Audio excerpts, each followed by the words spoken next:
I don't know if there's like artists in here or people who, whatever path you're going down and whatever dream you're trying to get, um, embrace the time where like you really, really don't know what the fuck you're doing, you know?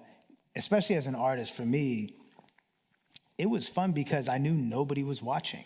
As much as I wanted the whole world to be listening and watching, what made it so fun was that I could sort of fearlessly experiment without that like pressure of people, of me knowing that there was millions of people listening to what I was doing, you know? You could do whatever you want and no one was really judging you. Yeah, I could do whatever I want. I felt very, very free.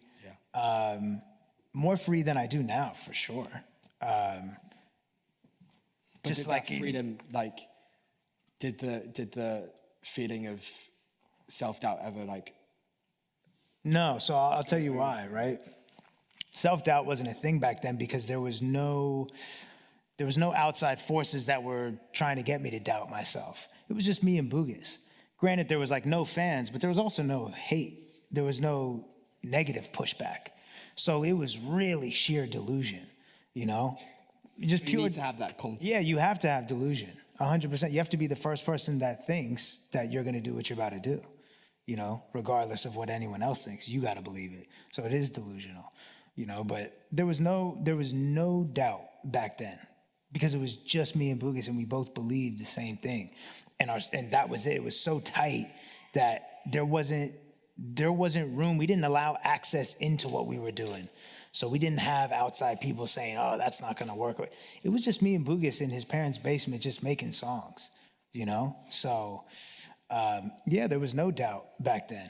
It was way easier back then, to be honest, as far as that goes. So what was the turning point then? Turning point from when it like started to work? Yeah. It was just the music. A lot of artists, like, I always tell artists, and no upcoming artist wants to hear this, but 99% of the time, it's the music. That's why you're not big and successful. At the end of the day, it just comes down to who wants to listen to you. Yeah, like my shit wasn't good enough. Like it's not that complicated. Like, but when you're an up and coming artist, you're like, nah, it's because like they don't post me, or like if I had more marketing, it's like what? So it's everyone else's. Like it's everything else. It's not you. Got it. Okay.